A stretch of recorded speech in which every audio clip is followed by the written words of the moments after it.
At PC Richard & Son, get Memorial Day savings on top brand appliances. Plus, up to 20% in additional savings. So stop on by and say hello to your favorite SK Light competitors. We get a look at a replay. And let's see if we can get it kind of a different angle, kind of way off in the turn. Looks like they just got together. One car spun, locked it, came around. Two other guys tried to avoid. They became a part of it. No real damage done. No harm, no foul there. So let's see what's going to happen. Lights are off on the pace car. That's an indication we are moments away from going back to green. And we want to make mention that for those that have never been here before, Autograph Alley behind the turn 4 grandstands on that section of the upper midway.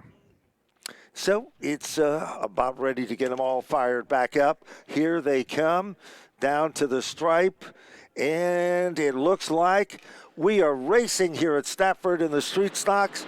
Round number 2, 8 circuits to go. Green is up. We're back underway as they go to the corner for the race lead. Gleason to the inside of Raymond. Raymond had a really good jump. Warren in third got a little bit loose going in the 1 and surrenders the spot to Waterman. But they're door-to-door for the lead. Raymond trying to make the move on the outside. The guy who's got the magic, the heavy foot, and the throttle is car 75. Ryan Waterman has moved into third. Third isn't good enough. He's all over the back bumper of the number 49 of Jason Raymond. But they are about a car length apart. Waterman tried going into the corner but had to check up a bit. Gleason leads by 2 car lengths over Raymond. Top 5 single file. Then it's John Porter inside of PJ Evans. What a run for Porter here. Midway through this event has come from deep in the field to race just out of the top 5. Further up, battle for the lead. Here's Raymond to the inside of Gleason. Gleason slipped up coming through 3 and 4 and opened the door for Raymond, who has position and takes the lead. Jason Raymond to the point. Gleason falls back a couple car lengths and into the clutches of Waterman. It's almost like he got energized because he made the move, made the transmission,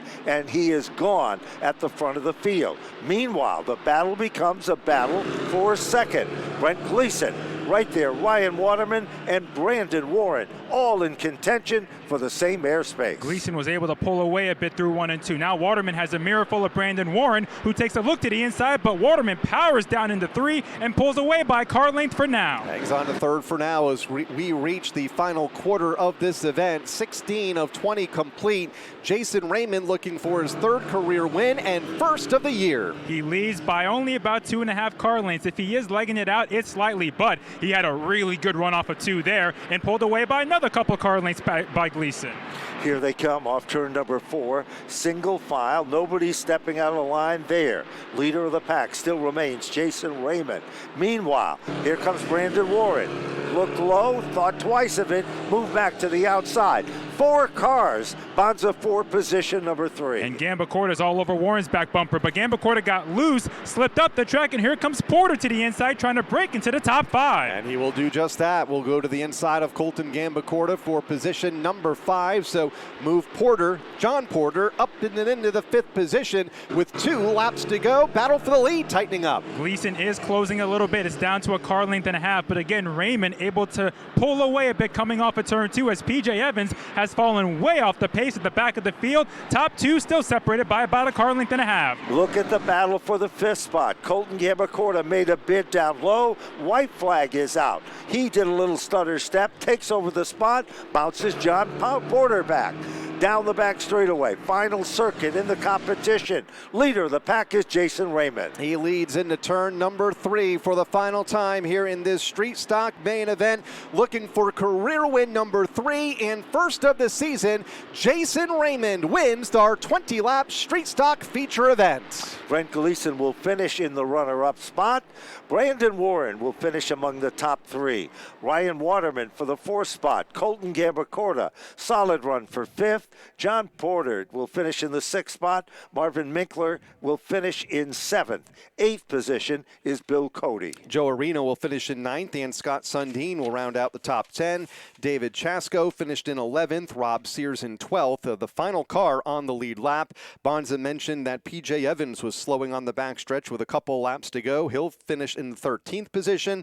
Brennan Merzda in 14th fell out due to mechanical issues on the mid-race restart. Charlie Beal transferred transmission issues put him out and will finish in 15th.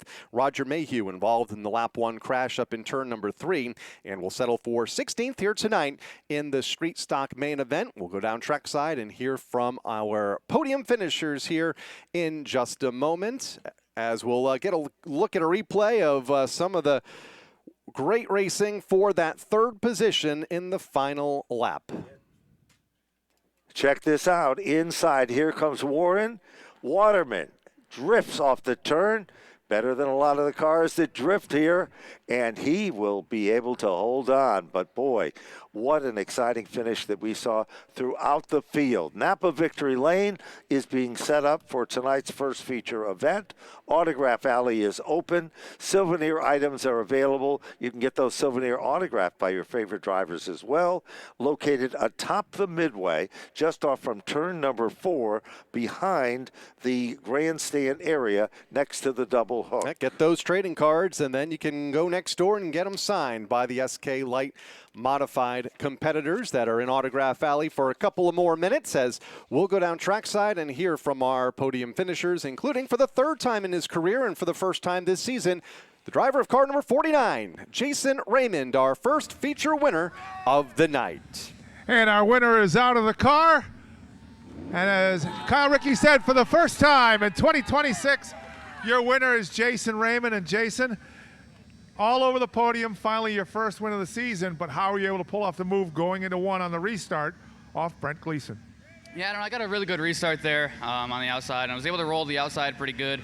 I think his car was going away a little bit. I don't know what happened, but it looked like he slipped up in 3 and 4 there, and I kind of just capitalized on that. But the car's been good all day. It's been good all year, and there's a ton of people to thank for that.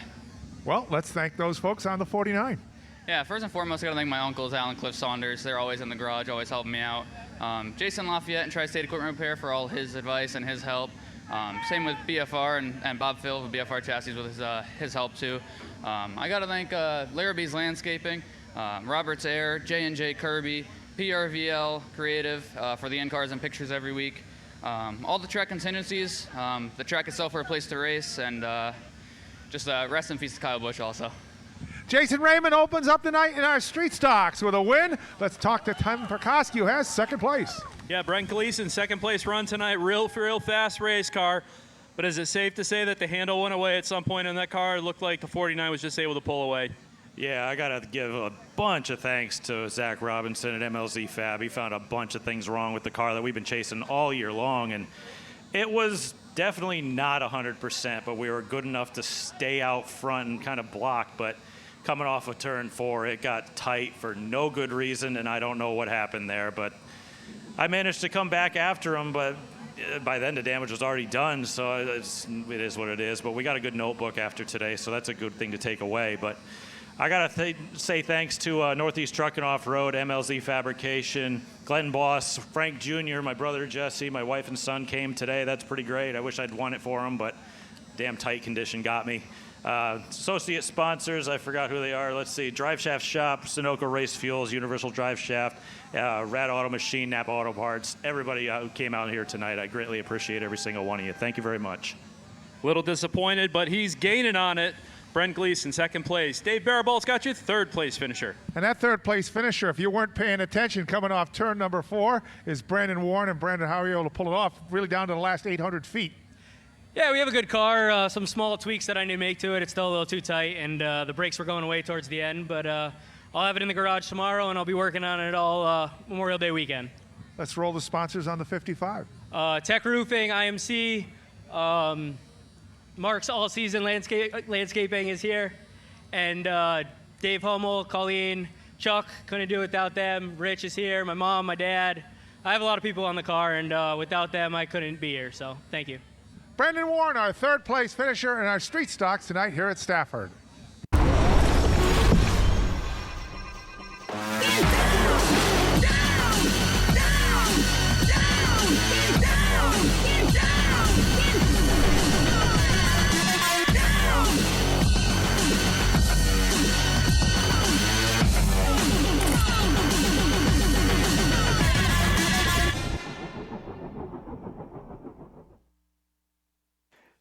And a big welcome to the folks at Monaco Ford here to the Stafford Motor Speedway. It's their night, the Monaco Ford double down for the SK Light Modifieds. And boy, have the competitors come out to support it. They certainly have. And of course, a great family, proudly with their roots in racing. They are, of course, not only the sponsors here at the Speedway, but of course, Dave, Mike, and Chrissy are, of course, key individuals, and they bring you the modified series presented by Monaco as well. Incidentally, that program has been postponed. A new date will be announced in further days, but the Monaco Modifieds date has been postponed for tomorrow. Let's get into our starting lineup. There are 14 drivers that will be racing for 4 spots, and then we'll tag on 2 provisional starters. We have already qualified 24 drivers into the feature event, the 40-lapper, through 4 qualifying heat races. Most of those drivers behind the grandstands now meeting the fans. Everybody else on the racetrack looking for these final 4 positions. On the pole will be the 5 from Tolland, Connecticut, the Barnyard-sponsored car for Andy Marquez. Car number 76 is next. That's the Bowles Motors car from Enfield, Connecticut, Connor Christmas. Third starter, car 14 from Quakertown, Pennsylvania, the Jones Racing Products car for Chad Jones. Outside row number 2, car number 91, the Industrial Handling John Gee Poulin Drywell car from North Haven, Connecticut, car 91, Jake Hines. Fifth starter, car number 8 from Willington, Connecticut, the IDD Industrial Diesel and Driveline car for Aiden DeGata. Sixth starter, he's one of the veterans driving the Posco machine from Kingstown, New Hampshire, car number 66 for Jim Storez. Seventh starter, car number 52 from Waterbury, Connecticut, the Rubos Auto Center car for Anthony Farino. In the 8th starting spot, car number 57, A-plus fire protection from Stafford Springs, Connecticut, Austin Goff. A feature winner this season finds himself in this race due to an incident in the heat earlier tonight. Car 32 from Milford, Connecticut,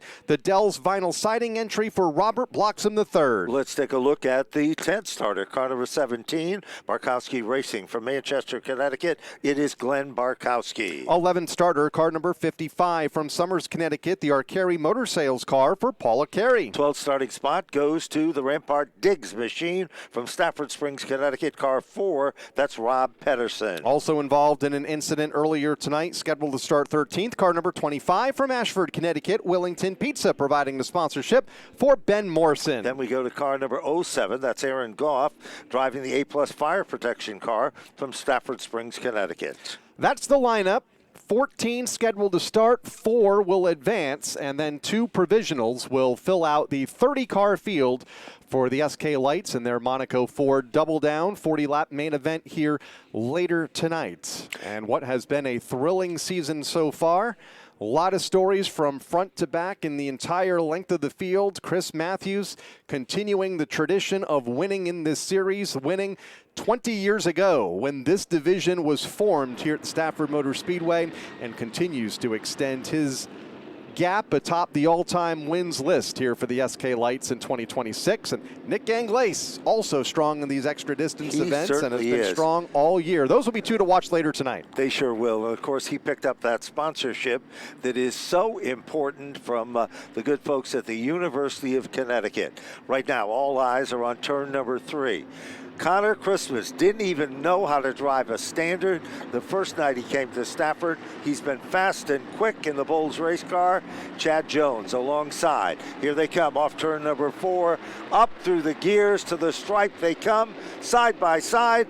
Chad Jones by inches, but by the bottom of turn number 1, it's Christmas. But he slipped up the racetrack. Slipped way up the track. Chad Jones had the check up, and he's outside 3 wide. Has to back out of it as he got squeezed out of the lead pack. It's Hines on the inside, and Storrs, who got into Hines and goes hard into the outside wall in the battle for the second spot. Storrs comes to rest with the right front suspension tore up on that 66 machine. Big hit for Storrs up in turn number 3 will put us under the caution here at the end of lap number 1. Bonza, a lot of drivers in the middle of the pack needing or knowing that they needed to go right away, and unfortunately there was contact. It was the battle for second spot. Storrs was trying to get a wheel up on Jake Hines in the 91, and there was contact. It looked like tire-to-tire contact, which just propelled the 66 up the track.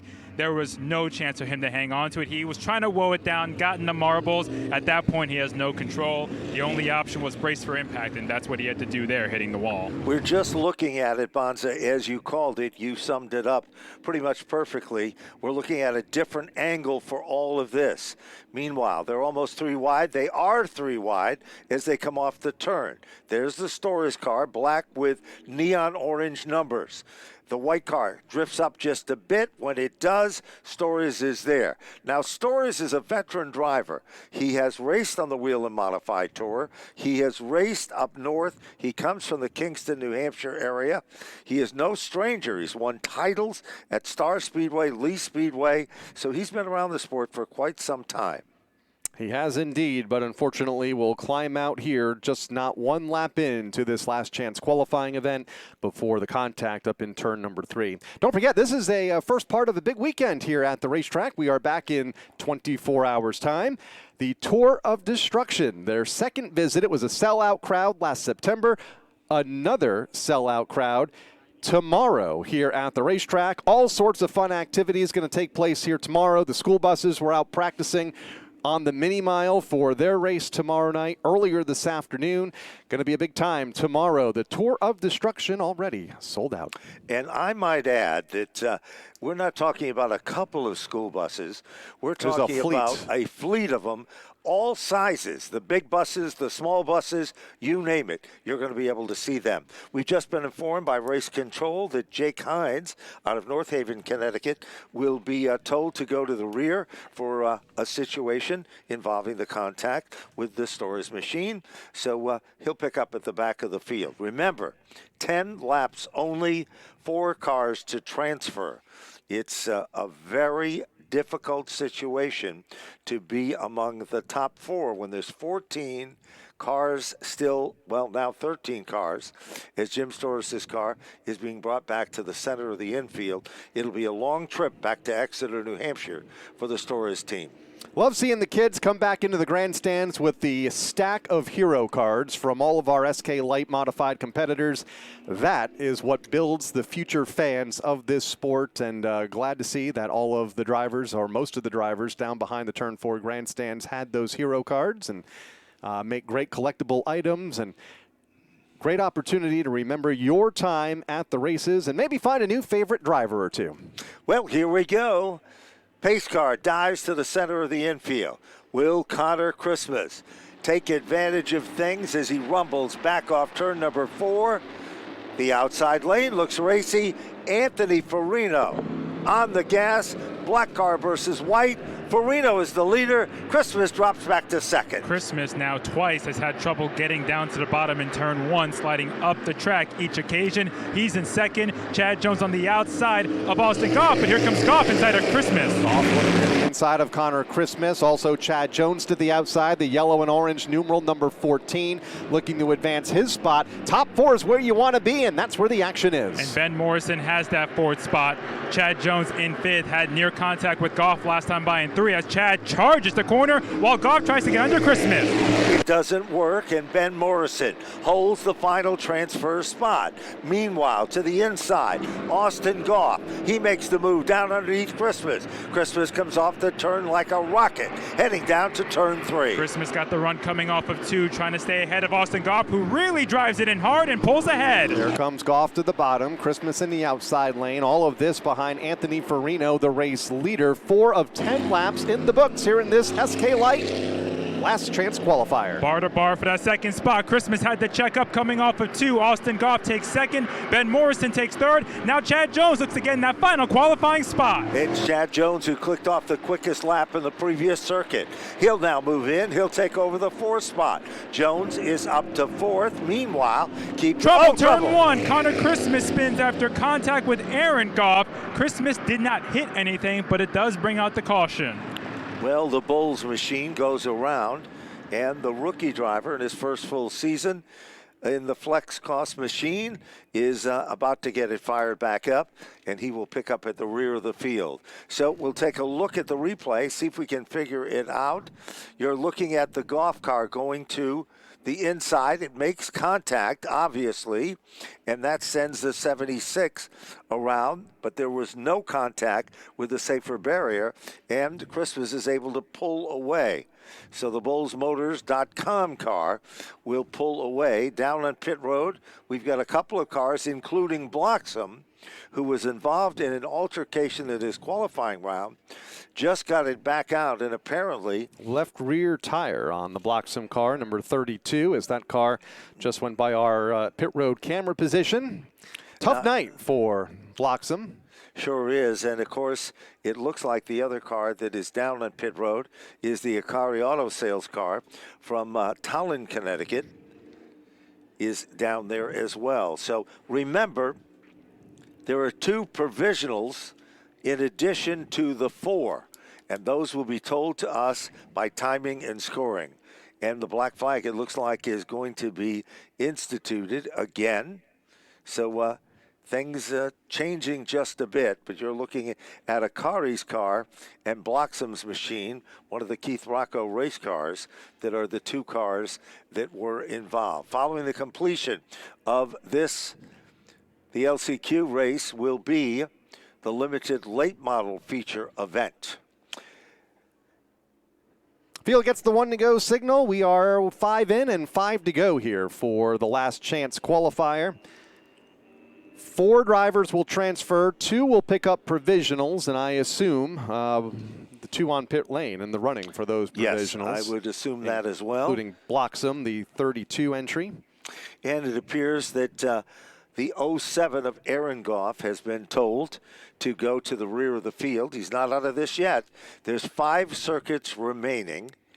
That 2.5 miles left in the competition here. Here they come, ladies and gentlemen, off turn number 4. Anthony Farino, nice to see him run up front. The Farinos have been around the sport for quite some time. And it's a drag race to the bottom of turn number 1. And Farino by inches, but off 2, a whole different ball game. Austin Goff gets a good run coming off of 2, pulls ahead of Farino down the back straightaway. Morrison in 3rd, Farino staying with the 57, side by side for the lead. It's a good battle up front. Both cars locked into the main event. If they continue to run in these positions on the racetrack, move around new race leader. Goff goes to the point. The race is now for 2nd. Battle is hot for 4th as well. It's Ben Morrison on the outside and past Farino for 2nd. There was contact and nearly 3 wide battling for that 4th spot, which Hines hold for now. Here they come side by side. They come off the turn.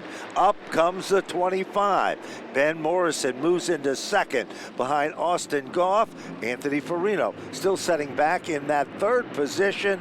4th spot is the hot spot of the racetrack. It is Jake Hines for now, but will he be able to hold on? Twirling 2s are in the air. 2 circuits to go. 2 laps left here in this LCQ. Austin Goff, Ben Morrison. Here's Morrison to the inside. Morrison has position down low under the 57. They race side by side off of 2 with Farino 3 car lengths back, and they're side by side for 4. Chad Jones finds his way inside of Jake Hines. This is the hot spot of the racetrack. Look up front, back to the stripe. White flag, and they're evenly matched. Austin Goff by .012. Still side by side. Watch the lead. Watch the 4th spot in the final circuit.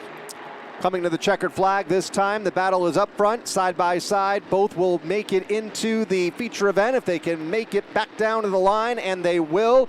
Lead change on the final circuit. Ben Morrison will pick up the win here in the LCQ. Austin Goff to finish in 2nd. Anthony Farino in 3rd. Chad Jones, that all-important 4th finishing position, will move him into the feature event. Cars that will not be among the qualified spots include Jake Hines, the number 91, Connor Christmas, the number 76, Glenn Barkowski, 7th, the 17, Aaron Goff, 8th, the number 07, Rob Pedersen, the number 4, will finish in the 9th spot. Paul Akari is 10th, Robert Bloxham is 11th, Jim Storrs is 12th, Andy Marquez is 13th, and Aiden DeGata will round out the top 14. 2 additional provisionals will be added to the main event. Beautiful skies surrounding the half mile. And coming up next in this evening's program are the limited late models. It's Monaco Ford night here at the half mile. We get a look at the finish one more time, coming straight at you there for our SK Light competitors that saw Ben Morrison pick up the win last corner pass on Austin Goff in the last chance qualifier. Those competitors will head back to the pits and get ready for their feature event coming up here in just a little bit as the limited late models are on the racetrack. Well, here's the starting lineup. Car number 83 will be starting at the point. That's the Rob Russell race car machine from Wellington, Connecticut. Car 83, R.J. Serdell. Outside of the front row will be car number 9 from Canton, Connecticut, the Joe's Fish Shack entry.